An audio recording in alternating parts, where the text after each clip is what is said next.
Hello! I'm back. I have not filmed a video in a really long time.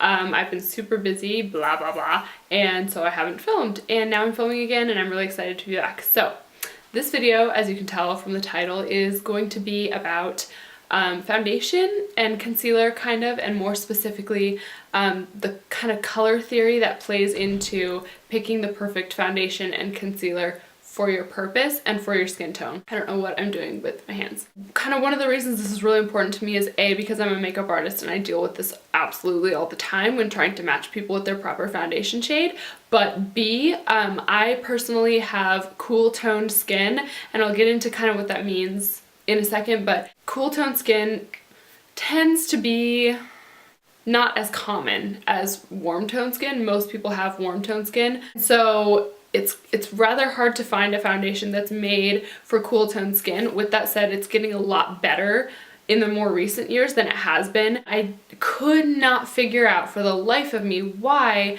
I would have like not a line, because I would always make sure to blend it out, but even when I blended it, it just wouldn't blend properly. It stood out and it looked really yellowy and orangey, even if I got the lightest shade or a shade that was definitely light enough for me. So that was a really frustrating thing that I dealt with for a lot of years, and it was just because A, there wasn't a selection of like cool toned foundations, and B, I didn't realize that I had cool toned skin, and that's why I was having a struggle. Like I said, it's getting a lot easier to determine whether you are a good fit for a certain brand depending on whether they tend more toward warm shades or cool shades, etc.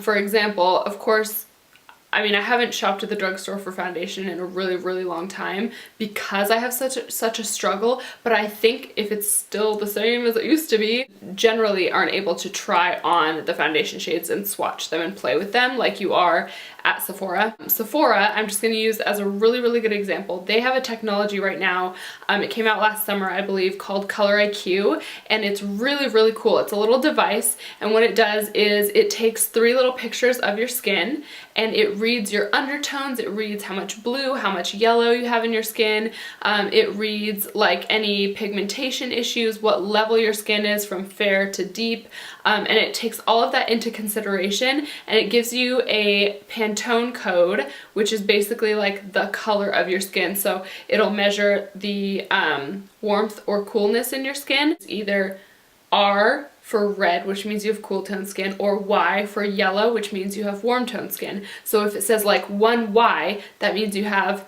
slightly yellow skin. If it says like 8R, that means you have very cool skin. The color temperature of your skin and to what degree it is.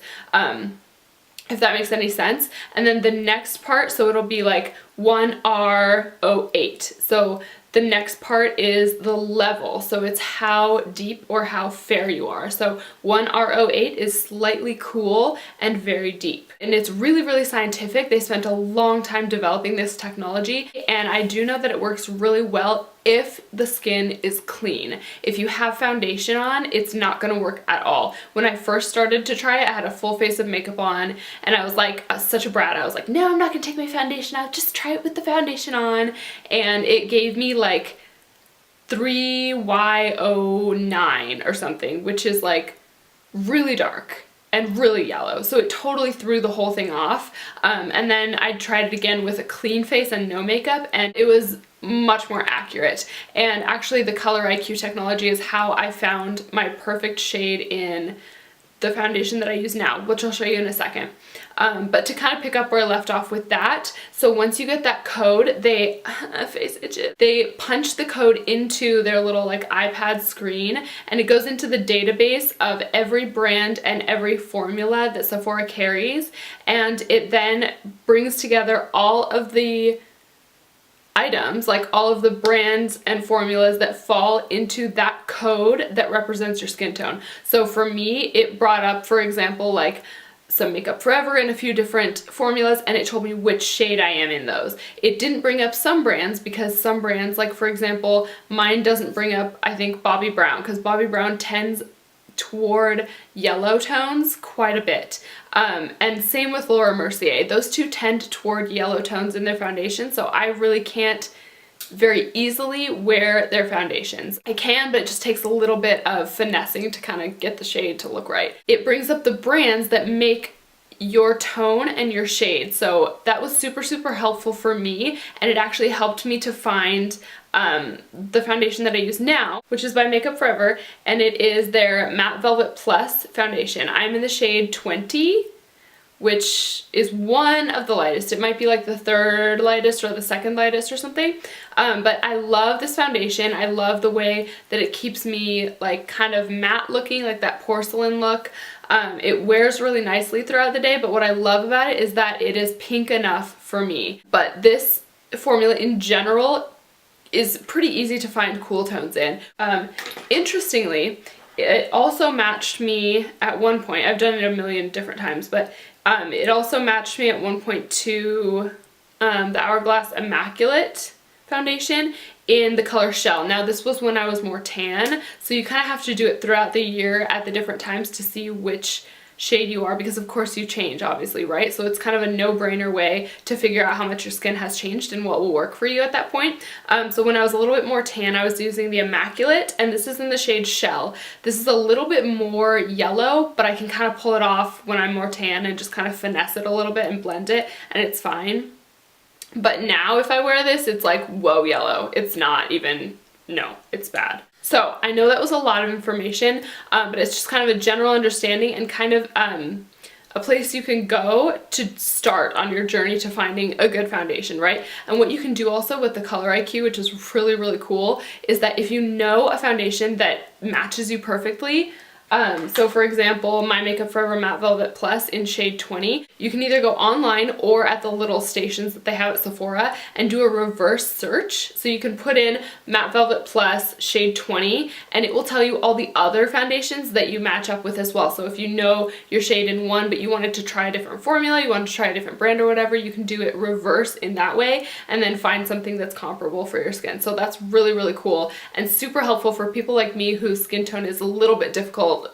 I mean, it's actually really difficult to match. So there's that. With that said, that's kind of available for anybody to use. But to get a little bit more in depth about why cool and warm tone work the way that they do, it's very confusing. And I was very confused about this for quite a few years, actually. Like I could tell by looking what matched as far as cool and warm, but I didn't know, okay, that's cool and that's warm, you know? If you swatch a foundation and it has a lot of yellow in it, that is very warm toned, and the easiest way to kind of train your eye and figure out what that looks like is to swatch a bunch of foundations next to each other, different ones, different shades, and you'll eventually see, oh yeah, I do see more yellow in that one, or no, I do see more blue or gray tones in that one, and that's kind of how you figure it out, and eventually you can train your eye to realize what is cool and what is warm. One of the reasons that this was so confusing to me for a long time is everybody who I asked had no idea. I tried to ask when I was at esthetician school and they just had no idea. They just had nothing to explain to me. So the other thing that made it super confusing is that MAC is totally backwards. So anything that is warm in MAC as far as their foundations and concealers is labeled NC, and the C is for cool. And then anything that is cool toned is labeled NW for warm. And I don't know why, that's just how it is. And so that really confused me because I also would try to ask the MAC artists who were working there and they didn't really have a good clear explanation for me about like what is cool and what is warm and how I can tell the difference. So it took me a long time to kind of figure it out, and really what it took is the Color IQ helped me a lot, and also just comparing swatches and learning. A lot of times in the skin you'll look for red or pink, and that'll indicate a cool tone versus yellow, which is a warm tone. Here's an example for MAC. So I have 2 pots of their Studio Finish Concealer. These are both in the same level, so they're both 20. That's how fair or dark it is. And then one is NC and one is NW. So I don't know if you're gonna be able to tell. These are super dirty, by the way. But one of these, this one here, is quite a bit yellower than this one here at the top, which is more pink. But actually, so I'll bring this out again. The top one is NW.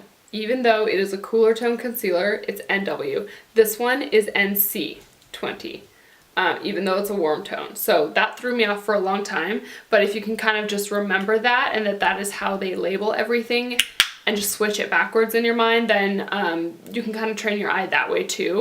A few other brands have a label that kind of indicate whether it's a warm tone or a cool tone. For example, YSL with their Touche Eclat foundations, there's some kind of indication. I think Chanel Vitalumiere Aqua also has some kind of indication, but in general you kind of have to train your eye to understand the difference between the two. So yeah, that is kind of how I tackle the cool versus warm situation with my skin. I hope it's been helpful for you. I know that a lot of people have a hard time matching their foundation on their own, and so, you know, either going to try something like the Color IQ at Sephora or even just taking into account your undertones, because that is really going to make all of the difference, and it really did for me because my foundation started being so much easier to work with when I was working with the right color temperature. I am going to film a couple more videos right now, I think, just so that I don't fall off the bandwagon right away. And anyway, I will see you guys very soon. Bye. Whatever. Is that right? So with all of that, you can see my products sitting on the bed back there. I also, what the heck, Sarah? I don't know, the highlighting concealer or whatever it's called. I am struggling.